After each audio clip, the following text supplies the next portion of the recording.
What's up, y'all? It's Tisha the Diva, and this is for my ladies. This is my podcast where amazing things happen and we get to talk, discuss, and celebrate real women of color. This is for my ladies is just for you. This podcast is a place where I get to highlight not only my life dreams and goals, but yours too. I believe I was called to create a platform for myself to express not only my thoughts, but those of other women that's unfiltered and untamed. I plan to talk and discuss topics that interest me and other women. I want my audience to be engaged and aware. So any topics, email them to me at tishadiva@gmail.com.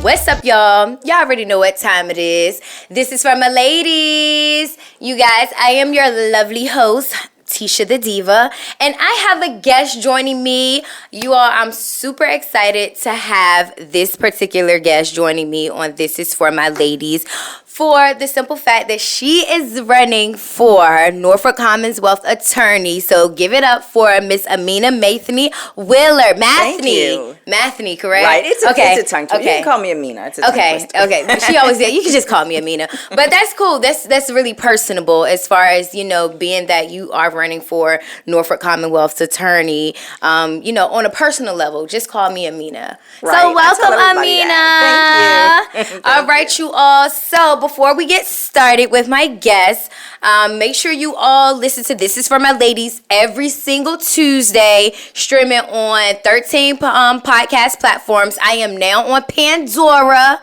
so make sure y'all catch me up there. Once I get on Tidal, y'all already know it's a wrap, okay? But with that being said, if you want to become a sponsor of This Is For My Ladies podcast, make sure you just email me, thisisformyladies@gmail.com, and then I could just send out a sponsorship package for you, and we could just discuss different episodes that you can promote your business or brand on This Is For My Ladies. If you want to be a guest on This Is For My Ladies, make sure you all fill out the guest invite that's on my link tree in my bio on Instagram, or just shoot me an email at thisisformyladies@gmail.com, okay? So, last week we talked about predator versus prey. Y'all know I had got kicked off of Facebook for a little bit. I was in Facebook jail, but Miss Amina know about that. She get people out of jail all the time, okay? Ain't that right? Right. Yes, that's right. That's why we want to make sure we vote for her starting now. If you are a Norfolk resident, make sure you go out and vote for Norfolk's Commonwealth attorney, all right? So you just want to make sure you come out for Amina, and I brought her on This Is For My Ladies so that she could just share a little bit about herself, and basically what it is, what her initiatives are for not just us, not just black people, but for the citizens of Norfolk, and then to just be like a model for other cities around us, like Virginia Beach and Portsmouth and Newport News, mainly Portsmouth, Newport News, right. Mainly them. But what I want to see, if you could get rid of that Elizabeth City toll, do you have anything to do with that? I just feel with Portsmouth and Norfolk probably being like some of the like lowest poverty areas, why would you charge us to go in and out of those places? But I don't know if you can control that, but we'll see. We'll see. So, Miss Amina, welcome to This Is For My Ladies. Thank you. It is an honor to be here. Thank you. It is so an honor much. to have you. I mean, literally, when I have guest interviews, after they leave from here, and just to see the things that they go on and do, I'm like, they was on This Is For My Ladies. One of my guests, Brinks, he was on Red Table Talk with Jada Pickett. Her mom went, yes! I'm like, and that was his first interview. But yeah, so we're going to definitely have to bring Brinks back. But it's a lot of people. We have Oscar Award winners come on This Is For My Ladies. We have so many people that have visited This Is For My Ladies. So it is with much great pleasure and honor to have our next Norfolk Commonwealth attorney on This Is For My Ladies, okay? But anyway, so welcome. So just share with us who you are and what it is that you're running for. Okay. As they already know, but they want to hear it from you. My name is Amina Matheny-Willard, and I'm running for Norfolk's Commonwealth attorney. So that is the head prosecutor in the city of Norfolk. I know when I say prosecutor, people kind of shy away. Absolutely. But I've been a defense attorney for 20 years. Mm-hmm. So for the past 20 years, I've pretty much been just working in the trenches, trying to reduce the criminal footprint on the lives of the citizens in the city of Norfolk and other cities in the Commonwealth. And basically, I'm dealing with, I guess, there's a population that's been overcharged, and we just, everybody doesn't need a felony conviction. Felonies have long-lasting consequences. It's hard for people to get jobs. It's hard for them to get housing. It's hard for them to just live their life. So my goal is to stop mass incarceration, at least in the city of Norfolk, have crime prevention, but crime prevention doesn't always mean locking somebody up. One of the platforms that I'm running on is having the city of Norfolk kind of pull its resources together. Okay. So the Norfolk Community Services Board getting together with churches like the NEST program. There's a lot of nonprofit organizations just bringing everybody together to talk about crime prevention in the city of Norfolk and alternative ways to detention. Gotcha. So with these, alternative, solutions, what would those look like? Because it sounds like kind of like community service. So right now, as a defense attorney, I've represented people, for instance, that have been charged with trespass. Okay. So I've had clients that are charged with trespass. A lot of my clients, they're sleeping on a bench or sleeping in a parking garage. And the police come, arrest them for trespass, take them to jail. They go to jail, get a $1,500 bond. They can't get out because they can't pay a bondsperson or they don't have any money. So they sit in jail for 6 months. Then they go to court, get a 10-day jail sentence, and get out. Okay. Instead of the police department taking that person to jail, once we get everybody together, the police department will know that they can call the NEST program or they can call the Norfolk Community Services Board, and they can go to that homeless program instead of them going to jail. Gotcha. So things like that. There's alternatives to just straight incarceration. Gotcha. I've dealt with juvenile cases. I've had juveniles where they're charged with robbery for a fact scenario where, like, a 15-year-old pushes somebody off of a bike, takes the bike. Well, technically that could be considered robbery if you want to give a juvenile a felony, or you could just give them assault and battery and petty larceny, give them a misdemeanor, deal with probation, and just let it go like that. So the prosecutor determines which charges to bring. Okay. And the recommendation, like whether they should be sent away. Okay. So with your initiatives, instead of, send them to jail, it would be these are the programs where, we can, instead of getting a charge, they just go to a program. Or, yes, and effectuate like crime prevention. For that one, for like the kid pulling the other kid off the bike, then just have them sit and talk, talk about what happened, why it's wrong to do that, things like that, instead of, giving somebody a felony and sending them away. Okay. Do you feel like now, granted, because it kind of make me think of like Beyond Scared Straight, and I guess I say that because I was just watching it like last night or yesterday or something. Well, I guess last night was yesterday. But anyway, it just made me think about, somebody had said, well, they go on these shows and then they're going right back to the same community. They're going back to the same lives, that they're living. How do you feel being the Commonwealth fraternity can basically, uplift the community?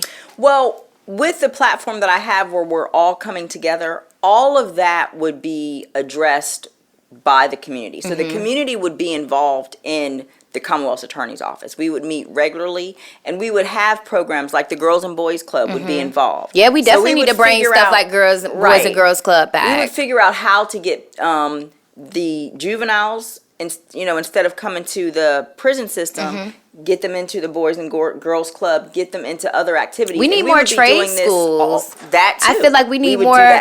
We need more trade schools in the area. We need to be giving people jobs. Right. We really need to. I personally feel that Norfolk does not have enough jobs, or because of felonies or whatever. People aren't able, to get employment. Right. And I just feel like we need more trade schools in the area, because a lot of people, they're not trying to really go to school, and just not feel like they're not learning anything. People learn hands-on. Right. I agree. So, yeah. And you're actually the second person I talked to that talked about trades. Yeah. And so those are the things that we would come together and talk to, like what needs to be done specifically for the city of Norfolk to help crime prevention. And if more jobs or more trade schools, we'd have a representative from TCC and, see what other organizations can come together to bring those here. So that's what we would have that discussion. Yeah. So, since I met you, I've been telling a lot of people, like, hey, I'm working, campaigning with this lady named Amina. She's running. But the biggest thing is people feel like they don't know you. People are like, who is Amina? Like, who is that? And even going to different places and wanting to have events, and people like, who is that? And she running for what? People get afraid, when they hear prosecutor. I get it. People really get afraid, and people was just like, well, who is she? And I'm like, well, she graduated from Booker T. And again, that's like, okay, that's enough, but what else? So who is Amina? So I did graduate from Booker T. Washington High School at 16. I went to New York University, graduated from there, and then I came back to Virginia. I graduated from T.C. Williams Law School. And when I graduated, I think probably the best thing that I could do just to get to know me is the reason that I decided to go to law school in the first place. So when I was about 14 years old, I was watching a documentary where a guy was charged with rape. He had served about 10 or 15 years in prison.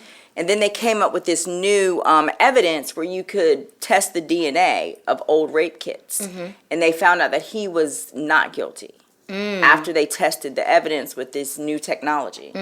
So when I saw that, I was, it hurt me because I said this should never happen. Yeah. When I saw that documentary at 14, that's when I decided that I wanted to go to law school. Okay. And my goal was that no one that is innocent ever be convicted. And of course, unfortunately, that still happens. People are, innocent people are convicted. But I've done the best I can to make sure that doesn't happen. And even people that are guilty don't need the book thrown at them on, the first time. Absolutely. So that's what my motivation was for going to law school. And from there, I just decided that I needed to, try to get through high school, get through college, get through law school so I can start practicing. So I've been practicing for 20 years as a defense attorney. Okay. And have your practice always been here in Virginia? Always in Virginia, okay. Yes. Okay. Yes. Always for the past 20 years in Virginia. Last year, during the Black Lives Matter movement, I saw the documentary called 13th on Netflix. And if you have not seen that documentary, you should definitely see it. Okay. But make sure y'all watch it. It's right. On 13th on Ava Netflix. DuVernay. Okay. The short version of that documentary, it's a 2-hour documentary, but it talks about how this country went from blacks being slaves to mass incarceration. And right now, there are more blacks in jail, prisons, and on probation than there were slaves before the end of slavery. Wow. So modern day slavery just turned up all the way to the tippy top notch. So that compelled me. So after I watched that, I kind of felt like I was punked. I felt like I had been punked by the system for 20 years because I was a defense attorney. I was doing the best that I can. But I felt like I was complicit. After I saw that documentary, I felt like I was validating the system by working in the system without trying to overturn it. So let me ask you a question. Yes. Do you feel like some of it sometimes is kind of a fear? Because I ask that because, sometimes people feel like if I say something, then, the government about to start looking at me. That's sometimes how I feel, because we have, like the Black Panthers Party. And, when they start, basically, people don't know that Black Panther started with women, infant, and children by just feeding, people out in L.A. And, when they didn't have food, they would feed the kids before before and after school, and they would be that's how WIC started, from the Black Panther Party. And and then it's just like the more that they start doing for the community, the more that they start educating and helping them, that's now they're considered like domestic terrorists. So that's why, was it something like that, or You're talking about for me? Yeah. Well, no, because when I was in court, when I was representing people, I would question police officers, that I felt were racial profiling. I had no problems talking to judges and, letting them know I need to put evidence on. So it wasn't, when I was in the courtroom, I have no problem doing what you got to do. Out, right, doing what I need to do. I think it was more of it was like I was asleep. Like I didn't realize it. Like I didn't, and I know it's like, how could you not realize that it was, what I saw was more systemic racism when I saw that movie. Like I was able to point it out. I felt like as a defense attorney, I was doing the very best that I can to try to prevent all of my clients from getting felonies if they didn't need them, even from getting misdemeanors if we could avoid it, you know? So I kind of felt like I was trapped in the system. Like when I saw that movie, I started thinking about my job different. I was no longer comfortable just going to court defending people because I said, I'm not going to do this for another 20 years when the system is broken. I guess I didn't see the system as broken. So that's probably... That's what all right, that's the juicy part right there. That's probably more of what it was. Okay. I just saw that this is the system. I'm going to do the best I can in this system, and this is what I've been doing for 20 years. So it wasn't until I saw that documentary. Did it come from the education part of it, of becoming an attorney?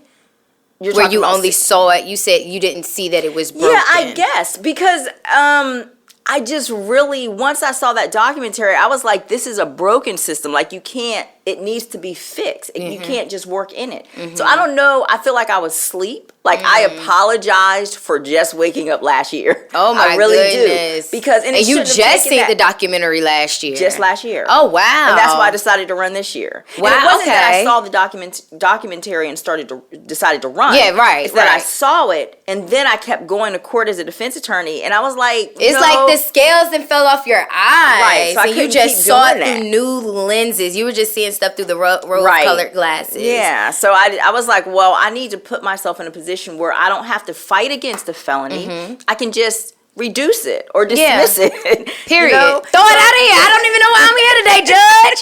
Like I don't know why. So when I looked at that documentary, it just opened my eyes. Like, and it's kind of, you could say it's kind of embarrassing because I should have known, but I never really looked at it like this is a system that needs to be fixed, and you can't do it from where I was as a defense attorney. I need to be at the top of the prosecutor's food chain. Okay. I need to be the person who decides what charges to bring. Yes. Not just trying to defend my clients.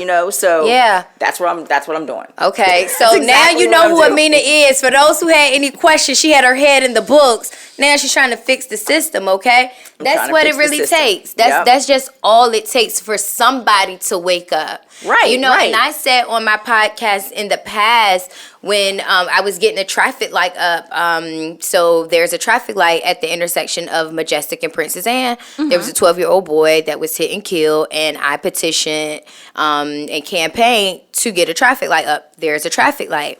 And in one of my thank you so much. In one of my podcasts, I was basically saying how we as people, we always find an issue and a problem with stuff. Right. And we look for other people to be the solution. Absolutely. No, you found out that there was an issue and you finding a problem with it, so find a solution for it. Simple as that. Instead of don't complain about it. Stop continuing to be the problem. Right. So that's amazing. So that's who Amina is, you all.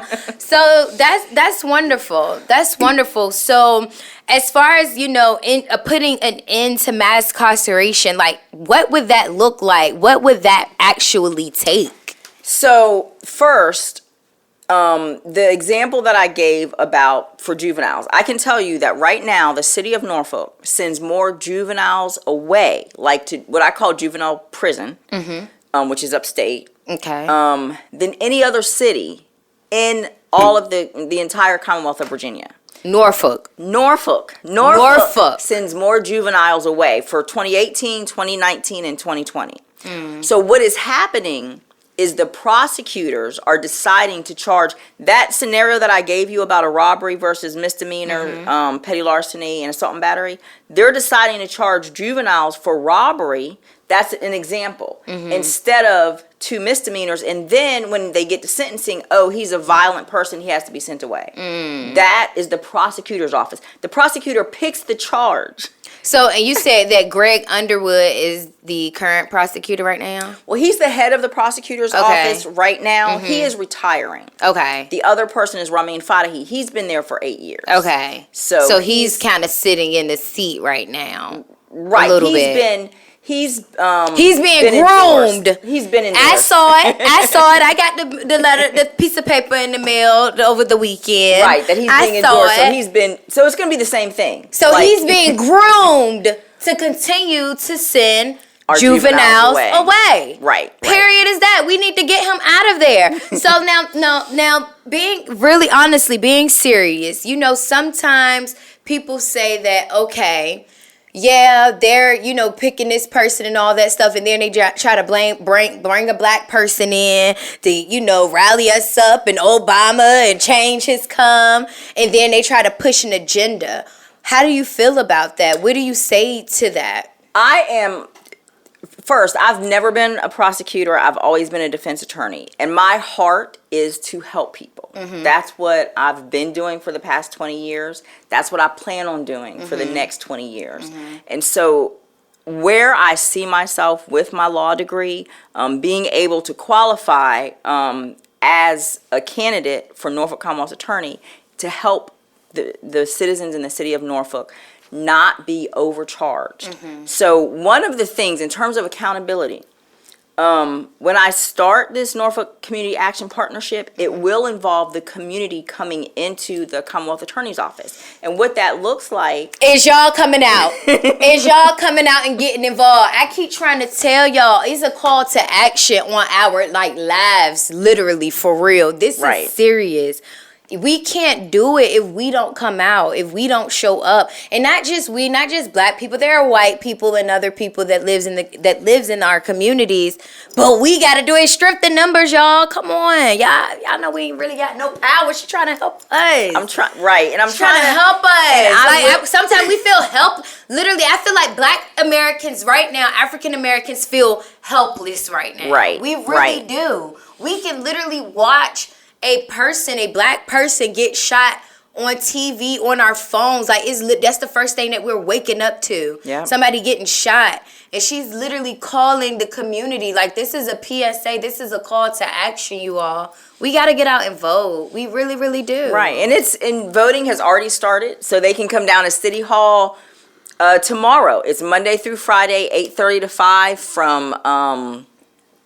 It started April 23rd, but all the way through June 4th. So started on Friday. And you don't even have to get out of your car. They have curbside voting. Voting, come on. So you can drive to City Hall, call the number, ask them to bring out a ballot, and just vote. I'm going to get on the tab.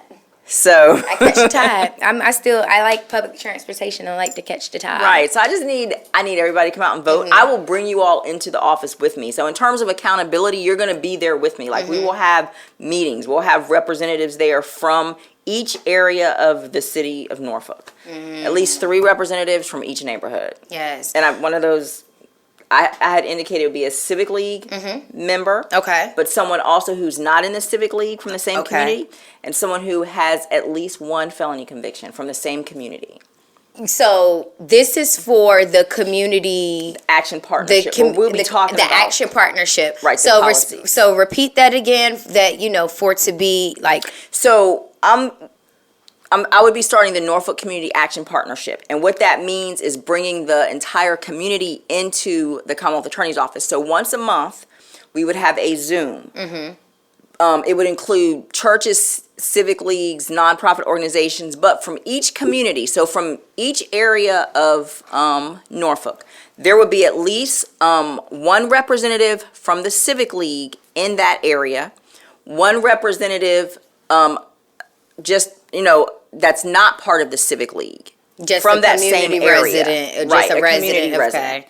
And another community resident. So three residents, one part of the Civic League, two that are not. But one of them has to be a convicted felon. Yeah. So someone who has been convicted of a felony has to sit at the table. Because they know. They know the problems, they know the issues, they have the solutions. Right. They have been there. Yeah, they've been there. So that would be a requirement. Exactly. And this would be, the community sending people out. So really, the first, right after Election Day, I would say, I need you all to pick 3 people from your community, because we're going to, contact them, and we're going to do meetings, and we're going to do Zooms, and they're going to be with us every month. One thing I know about them convicted felons is like they don't let nothing hold them down, okay? They are so resilient. Are they not? Yes, they are resilient. They are. Because it's just like they have to prove themselves, because, this is just, again, like you said, the prosecutors, they just slap a charge on them. Right. And they have to carry that like for the rest of their life. Yeah. I mean, I got a couple of convictions too, which, it is what it is, but and my son has a record. Yeah. See, she knows. She's a mother of a person that goes. Come on now, she knows. She can relate. That's who Amina is. She's for the people. You for the people, girl. I am. And I have 2 sons. I have a transgender son.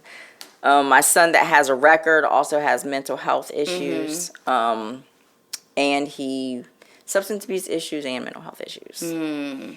How does that feel as a mother? Well, it's I can tell you, my son is he's 29 now. Okay. I've been representing him since I was 14 years old. So I was literally going to court for my other clients and then taking leave to represent my son. He has, I love both my children to death.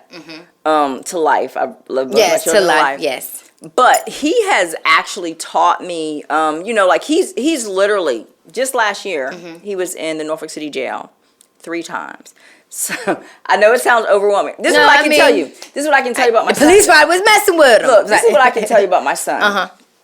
What I've done for him as his attorney is what I'm trying to do for a lot of people. This is what I mean. He has earned and actually committed about 6 felonies. He has been convicted of no felonies. Okay. He never, so I'm his mom, I'm his lawyer. You gonna fight tooth and nails. They ain't gonna take my baby. My baby will not. He will not be in this, sister. Praise God. Go on your knees in a prayer closet, okay? But the bottom line put out these notes for that.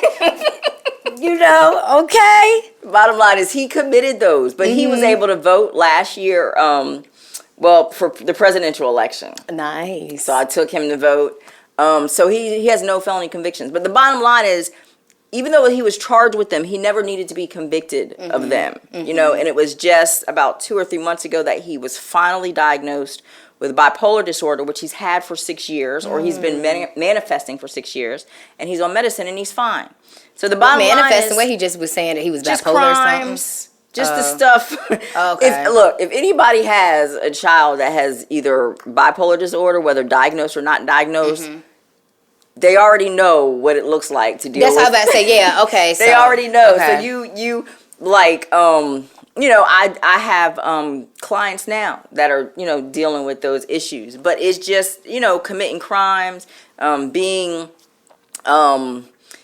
not thinking before you do stuff. When you have doing drugs to self-medicate. So all of that, like, just, going off randomly.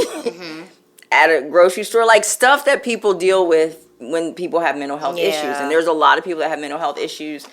So I've been pretty much dealing with that for 6 years and tried to get him diagnosed about 6 years ago. He wasn't diagnosed with anything, and he finally got diagnosed a couple months ago. But through all the stuff that he was doing, I'm not saying that these charges were not given to him. He earned them. Like, he did this stuff. Yeah. Through all of that, we got through it, and like I said, he's on meds, and he never needed to be convicted of a felony. Yeah.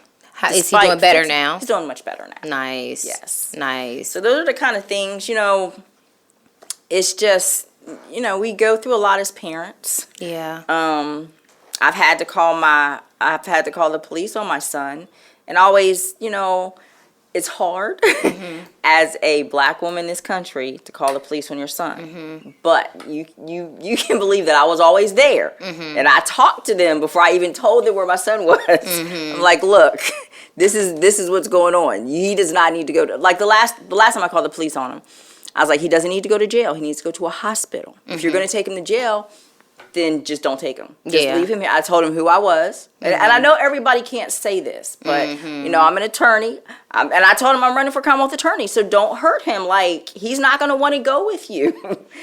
So, but I feel like it's just kind of hard. But, like you said, not everybody is not like you. And we call the police in an incident, and they still come out and something tragic happens. So that's why we need to get together, and that means including the police department and letting them know what we expect from them. Like we got to get together as a community. I just feel that maybe the police department might need to have some counselors and psychiatrists and that type of people on the force. And they can have a little badge. You can get a little badge or something, or if they want to show it or whatever. But I feel like those are people that need to come out, like, to talk somebody up. The police sometimes is not the people to call. I'm going to tell you my position. For mental health challenges, the police don't need to be called. Exactly. The Norfolk Community Services Board needs to send people out. For substance abuse issues, someone who's high off of Molly. Like, what's the issue? The police don't need to be called. Yeah. And I would go so far when someone is, I feel like I don't think they're trained to even deal with that. Like, those are coaches, those are counselors, those are social workers, those are people. There are actually people who have those jobs to do that. I don't think that's the job of a police officer. I really don't. Who delegated that? Can you change that? Will you change that? That we have to do together. But with the power of this office, I will have a bigger microphone and a bigger pulpit. Okay, and we can all go in there and do this together. And I'm going to go even a step further. A lot of where there's police shootings are traffic stops. I don't think this. I believe that the Department of Transportation in the Commonwealth of Virginia should send unarmed representatives out to deal with traffic stops. Traffic stops are not generally violent. There's people that are, driving with tags that are expired or tinted windows. We don't need an officer with a gun pulling people over for stuff like that. Exactly. So we need to send out the HRT people out there to do that. Exactly. And then go ahead and get that little tail thing that I think that they're you could just shoot it at the car. Right. Like a and then let them get one of those or something. Yep. Let them do. The Department of Transportation should have people coming out dealing with traffic offenses. They are public safety violations. They're not crimes. So really, just minimal police contact. Minimum. So there was, I was doing a little research. I graduated from Norfolk State, mass communications with a journalism degree. Okay, so I'm a journalist, so I was doing a little research, and there's an article and that you did with the Washington Blade, the Americans LGBT news source. Yes. You remember that? Yes. Oh, okay. Yeah, I found it. And they were just saying, the Norfolk Police Chief Larry Boone told the Pilot last July that he favored defunding the police as a way to shift spending towards social services, stating police are spread too thin when tasked with being social workers, psychiatrists, addiction counselors, and homeless coordinators. And it said that you necessarily didn't feel that depleting the police budget, was pretty much necessary. Right. So this is okay. So I've gotten this question before. Okay. The idea of defunding the police is that resources need to be placed in the community or other areas. I don't like the term defunding the police. Okay. Because it is, it's not, like, I understand what the process is, but I don't like that term because it's not, like, I wouldn't call for defunding the police. Okay. I would call for, as I indicated, where you have the Department of Transportation, if they need more money to have non-police officers go out, then where that money comes from, I would leave that up to the city. The term defunding the police, I think, is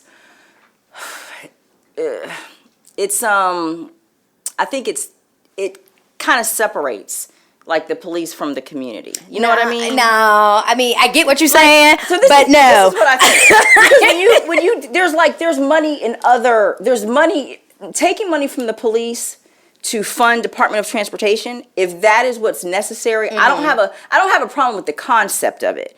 I just don't like the term defunding the police because it sounds like you're completely depleting the police department, which is not necessary. Obviously, I feel like police officers should deal with rape, robbery, murder, the violent offenses, the offenses that I just talked about regarding traffic offenses, people with mental health issues and substance addiction.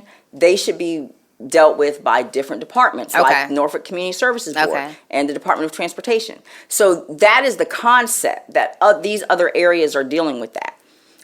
If money needs to come from the police department to do that, I mean, they be having new cars, new uniforms. They got new body cameras. They got little laser guns. They always driving around all day long, pulling people over. I think that they could be home. And I think, their labor cost is super high. Their labor cost is, like, extremely through the rooftop. So I agree with the concept. It's just the term. The money needs to come from somewhere. If it comes from the police department, that's fine. I don't have any objection to that. If it comes from grants, if it comes from, like, the people in the community coming together and some of these nonprofit agencies getting paid to help, solve the deal with crime prevention. It's just, where it comes. So I agree with the concept. It's just that term. I just don't agree with the term. Okay. But I agree with the concept. Gotcha. Like, yes. I get it. Like, my goal really, police should have, like, minimal contact with citizens right now. Yeah. So they, like, I do feel with, very minimal. Absolutely. I do feel that, with the community task force that you do want to put in hand, I think that is important for the community. Right. Because then it could literally lead to having people in place, like, if something happens, call this person, and then we can deal with it. We can handle it before calling. Like, we're policing our own community. Yes, that is we're policing our own communities, and that's what we prefer. That's honestly what we prefer. Because had you could call, cousin Junebug or something to come get your son. So you wouldn't have to call the police. We could just handle it in a silver community family matter. That's what I'm trying to do. Gotcha. So, yes. Understood. Understood. I think it's good. Any questions? So I just logged into Facebook to just see. I know Reggie Spitz, he said he likes your style, definitely could help to bring change and reform to the state and the 7. Salute.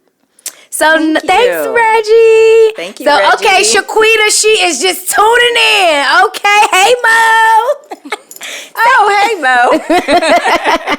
That's my girl. So, so why should we go out and vote for you? Being that it's early voting, from April, it started Friday, April 23rd until June 4th. Right. And then regular voting on June 8th, that one day of voting. Right, yeah. So why should people come out and vote for you, Miss Amina? I have a vision for the city of Norfolk that has never been tried before, and I am very serious about putting this vision in place.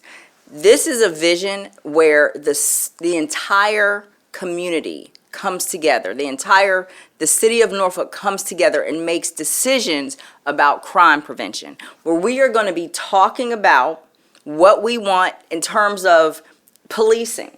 We'll come together and we'll have discussions about how the citizens in the city of Norfolk are being policed, and express those views to the police department. Let them know what we want and don't want. I'm going to give you an example. I'll give you a hard. Okay. So I've been a defense attorney for 20 years. Mm-hmm. When an officer pulls people over for broken taillight, mm-hmm. they should not be asking them to search the vehicle. Period. Yeah. Like, that shouldn't happen. Mm-hmm. But it happens so much. Mm-hmm. These are the kind of things that we need to talk about. We need to let people know. And we need to let the police department know that we don't want to be searched. Our mm-hmm. vehicles we don't want our vehicles searched for a broken taillight. And those are the kind of things that I will put out there so that we're all on the same page. Mm-hmm. And I'm motioning. I'm the only one. Look, I'm motioning for like a police 101 class for the community so that we can know our rights. We need to know our rights. A weekly police 101 class. A weekly That's what we need to do. Exactly. A weekly police 101 class so that we can literally learn our rights, so that we can learn a crash course to attorney. Like, it's some of us that want to be a lawyer. I used to want to be a lawyer when I was younger. I did, you know. So, and I'm the only defense attorney. The other two are career prosecutors. Mm-hmm. So I'm going to be letting people know what their rights are. I'm going to make sure. My goal is to bring justice back to the criminal system because it's been gone for a long time. Mm-hmm. And I'm laser focused on making sure that the people in the city of Norfolk feel safe, because if you feel like you're going to work and you're coming home and you're on eggshells because you don't know if you're going to get pulled over, and then you don't know what's going to happen when you get pulled over, that's like a lot of mental stress mm-hmm. too.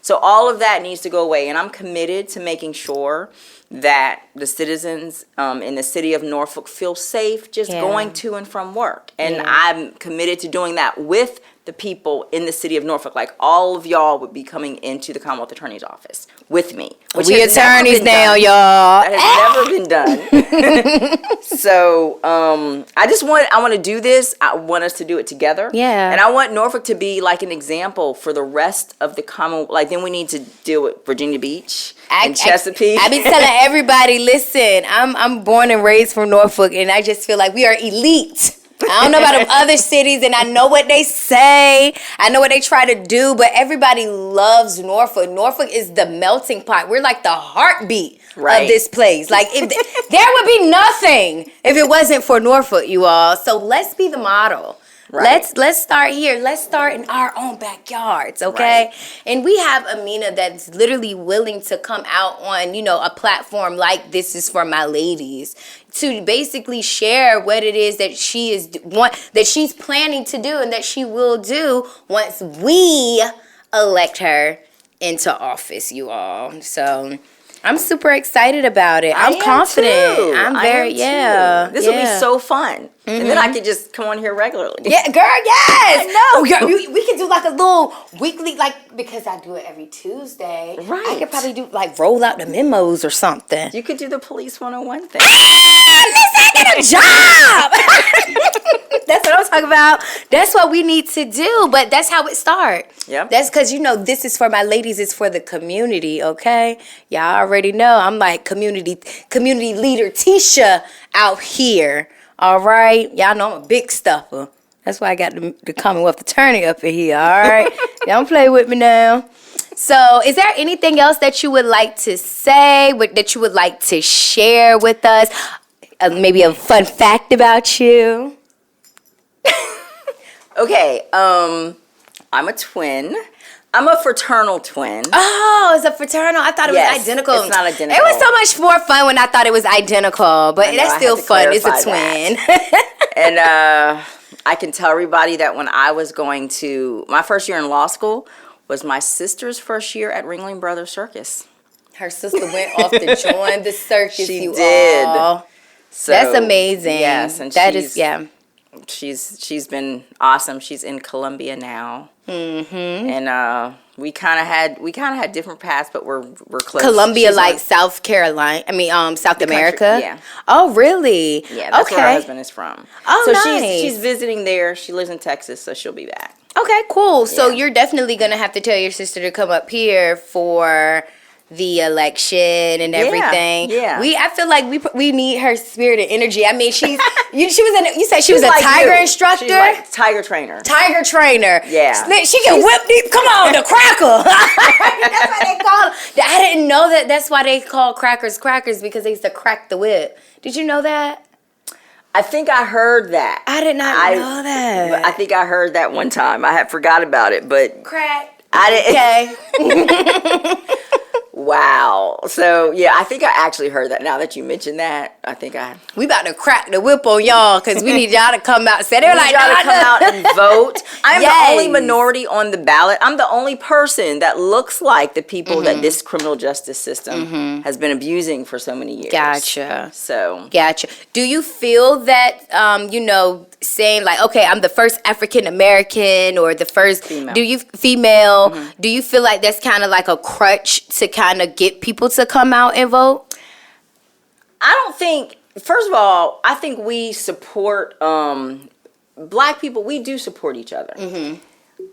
And when I say support, we just need to like come out and vote. Like, and I think that being the first, I would be the first female prosecutor. Okay. So first female, regardless of race. And I think as sisters, we want to support each other. Yes. So I think it's very helpful to know that I would be the first woman prosecutor ever in the city of Norfolk. Yes. And since I'm a African American woman, I would be the first African American woman. Yes, I mean, So- that's just another title. Yeah. Okay, let's do it. I think that is more of an energizer, I guess, rather than a crutch. Yes. Nice. So. Nice. I like that.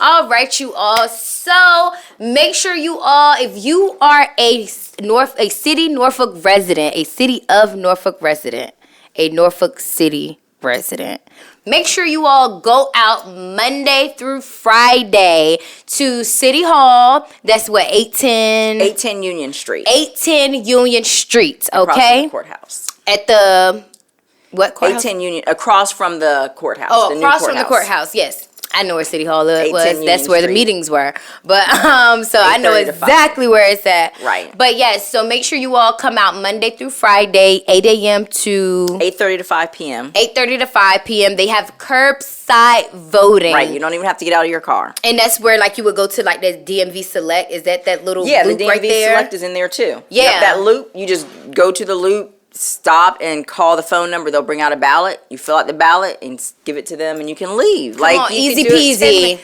5 minutes. Easy peasy. Come on. It's need no everybody to excuses. come You out can and literally vote from your car now. Right. So, I mean, we could go out and do it, you all. So, early voting started Friday from April 23rd to June 4th, okay? So, make sure you tell a friend. Make sure you tell your family members.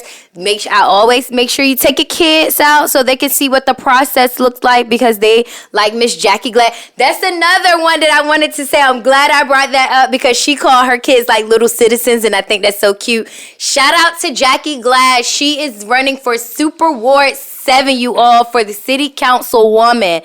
And unfortunately, I'm in 3rd Ward, you know, throw the threes up, okay?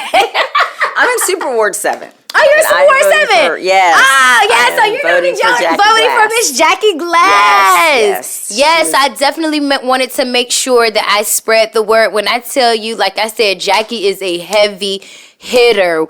I might need to move to Super Ward because I already know whatever it is that she's going to do, she's going to turn it around. Like, I believe in her so much, so much. So make sure you all go out and vote for Amina and Jackie Glass for Super Ward and Norfolk Commonwealth Attorney, okay? All right, so anything else? Nope, just come out and vote so we can do this together. Yes, Monday through Friday, 8:30 to 5 at 810 Union Street, downtown Norfolk. Make sure you pull up and vote. And then if you have not gotten a chance to go out and vote during early voting, but it lasts so long, we still have to get through May. And then June 4th is coming. You got plenty of time. Let's just not make no excuses, okay? Let's just not do it. Let's just let's stop with the excuses. Let's just get out. Let's just do our job. Y'all know the people be talking about the ancestors dying for us to vote. You know, I'm gonna use that on y'all. So make sure y'all go out and vote, okay? All right. And then June 8th, go out and vote on the actual election day if you didn't get a chance to do early voting, okay, you all? All right. So we have brought This Is For My Ladies, episode 103, my 103rd episode. That's awesome. Yes, thank you. Thank you so much. I've been doing it in July. It'll be 3 years that I've been doing This Is For My Ladies. Yes, I launched it. That is so great. I launched it as a birthday gift to myself for my 28th birthday. Okay. I had went skydiving. No, it's my 29th birthday. I had went skydiving, and then 8 days later, I had launched This Is For My Ladies podcast. And just to think that today, I was just thinking that this was probably going to be my last episode, you all. I can't leave you all. Y'all need me. Y'all need me to bring interviews like this to people and give y'all a little spark in your lives. So, but anyway, you all. So make sure you all tune in to This Is For My Ladies every single Tuesday on any podcast platform where you listen to podcasts. If you want to be a guest on This Is For My Ladies podcast, or you have a topic that you have not heard discussed yet, make sure you all send me an email to thisisformyladies@gmail.com. And if you would like to become a sponsor or supporter, all you have to do is just go to anchor.fm, become a supporter, and just send me an email at thisisformyladies@gmail.com if you would like to become an official sponsor of This Is For My Ladies podcast, all right? You all, this is Miss Amina. Make sure you go out and vote. And I am your lovely host, Tisha the Diva. This is For My Ladies, and I am out.